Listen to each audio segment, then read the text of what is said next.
आऊज़ बिल्लाहि मिनश्शैतानिर्रजीम बिस्मिल्लाहिर्रहमानिर्रहीम। शुरू अल्लाह के नाम से जो बड़ा मेहरबान और नहायत रहम वाला है। उम्मीद आप लोग खैरियत से होंगे और इस वीडियो में इंजीनियर फैसल आपसे मुखातिब है। आप देख रहे हैं पाकिस्तान का सबसे बड़ा चैनल जो कि डीएई के स्टूडेंट्स और केमिकल इंजीनियर्स के लिए तैयार किया गया है। इस चैनल में मौजूद हैं 1000 से ज़ायद वीडियोस और मज़ीद वीडियोस की तैयारी जारी है। इस चैनल में डीएई की तमाम टेक्नोलॉजीज़ की फ़र्स्ट ईयर और सेकेंड ईयर की मैथमेटिक्स के तमाम सवालों की वीडियोस मौजूद हैं और यकीनन आपको ट्यूशन की ज़रूरत नहीं पड़ेगी।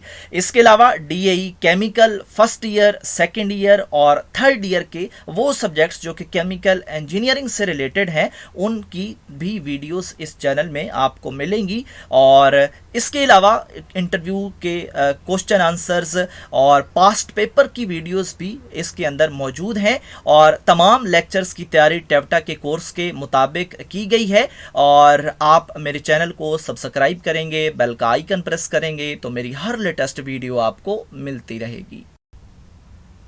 हमारी आज की वीडियो का टॉपिक है डीएई फर्स्ट ईयर की मैथमेटिक्स। एक्सरसाइज 5.3 है, क्वेश्चन नंबर 15 है और दिए गए सवाल को हम सिंपलीफाई करेंगे, इसकी लेफ्ट हैंड साइड को प्रोसेस करेंगे और इक्वल करेंगे राइट हैंड साइड के। इसके अलावा ये क्वेश्चन 2014 और 19 में आ भी चुका है तो ये इम्पोर्टेंट भी है। और लेफ्ट साइड जो है हम वो उठाएंगे और आप देख रहे हैं कि इसका होल स्क्वायर दोनों साइड्स पे मौजूद है और दोनों साइड्स मतलब 1 नेगेटिव tan थीटा के ऊपर भी है और 1 नेगेटिव cot थीटा के ऊपर भी है।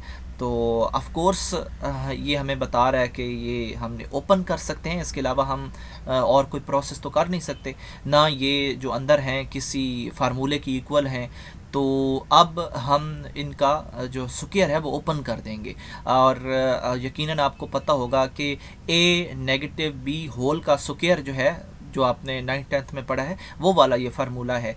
यानी a का स्क्वायर प्लस b का स्क्वायर नेगेटिव 2ab और यहाँ भी वही a का स्क्वायर प्लस b का स्क्वायर नेगेटिव 2ab। तो इन्हीं में आप a और b की वैल्यूज पुट करेंगे। a हमारा 1 है, b हमारा 10 है और इनके स्क्वायर्स हैं और नेगेटिव 2ab दोनों इकट्ठे मल्टीप्लाई हो जाएंगे। इसी तरह कॉट के साथ दोनों के साथ हमने यही काम करना है। तो ये काम करने के बाद अब हम स्क्वायर्स जो हैं वो ओपन कर देते हैं। तो 1 का स्क्वायर एज इट इज़ 1 ही आएगा, 10 स्क्वायर थीटा। तो यहाँ पे स्क्वायर जब हम अंदर एंटर करेंगे तो थीटा के ऊपर नहीं आएगा क्योंकि एंगल के ऊपर कभी स्क्वायर नहीं आता, इसलिए यहाँ पे 1 + 10 स्क्वायर थीटा लिखना है। और जो नेक्स्ट है वो भी कॉट स्क्वायर थीटा आएगा, ना कि आप थीटा के ऊपर स्क्वायर लें। तो बाकी जो है वो आपस में मल्टीप्लाई हो जाएंगे, 2 cot थीटा और 2 tan थीटा आ जाएंगे। अब आपको फार्मूलाज याद हैं, वही जो बेसिक 3 फार्मूलाज हैं वो आपने माइंड में रखने हैं। यहाँ पे भी वही सिचुएशन बन रही है और जो हमने इससे पहले सवाल किया, सवाल 14, उसके बॉटम में भी हमने यही फार्मूलाज जो हैं वो यूज़ किए हैं। तो यकीनन आपको याद होंगे कि 1 + 10 square theta is equal to sine secant square theta होता है और 1 + cot स्क्वायर थीटा किसके इक्वल होता है, कोसीकेंट स्क्वायर थीटा के। तो अब हमने 1 + tan स्क्वायर थीटा की जगह इसकी इक्वलिटी लिख देनी है जिसके ये इक्वल है और इसी तरह 1 + cot स्क्वायर थीटा को भी हमने कोसीकेंट के इक्वल कर दिया है। हमने जैसे जैसे आगे चलना है हमने चीज़ों को सिंप्लीफाई करना है, एज इट इज़ तो हम इनको नहीं छोड़ सकते। तो अब यहाँ पे सीकेंट स्क्वायर और कोसीकेंट स्क्वायर हमने, यानी जो स्क्वायर वाली हैं उनको हमने अगले स्टेप में इकट्ठा कर लिया है जस्ट, और जो बाकी हैं -2 tan थीटा और -2 cot थीटा इनको हमने अलग कर दिया है। और अब हमने इनको एज इट इज़ लिखना है क्योंकि इनको हम मज़ीद प्रोसेसिंग तो इनकी कुछ नहीं कर सकते। तो हमने इसके अलावा ये भी ख्याल रखना है कि जो हमारा आंसर है, जो हमारी राइट साइड है, उसके अकॉर्डिंग भी हमने चलना है। तो यहाँ पे अभी तक हमें सीकेंड और कोसीकेंड हासिल तो हुआ है लेकिन प्लस की सूरत में हासिल हुआ है, और इनके ऊपर जो स्क्वायर्स हैं वो भी मिल गए हैं, लेकिन दरमियान में हमारे पास प्लस है।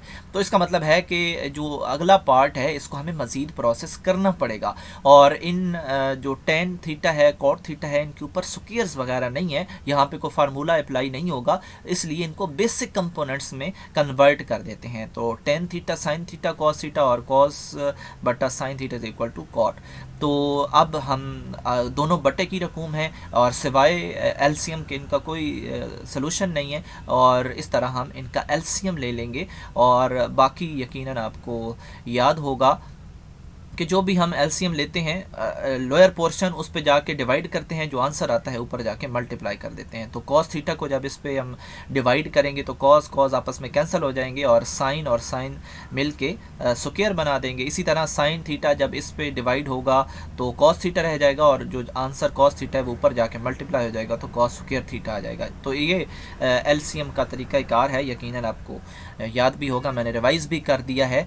तो अब हमने इसी को मज़ीद आगे प्रोसेस करना है, और आपको वो बेसिक फार्मूला याद है, sine square theta plus cos square theta is equal to 1।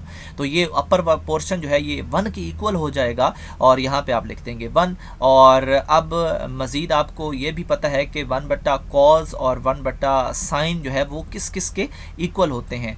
और यहाँ पे आप देख भी सकते हैं कि अगर हम 1 बटा ये साइन थीटा अगर यहाँ पे हम एक्सचेंज कर दें कोसेकेंट थीटा के साथ, तो कोसेकेंट थीटा उधर चला जाएगा, 1 बटा साइन थीटा आ जाएगा, और इस तरह सीकेंट थीटा उधर और कॉस थीटा नीचे। तो अब यही सिचुएशन बन गई है ना, 1 बटा साइन और 1 बटा कॉस, तो ये किसके इक्वल हो जाएंगे, कोसेकेंट और सीकेंट के इक्वल। तो इस तरह ये सीकेंट और कोसेकेंट के इक्वल हो गए हैं, और अब जो है हमारे पास ये एक फार्मूला बन चुका है।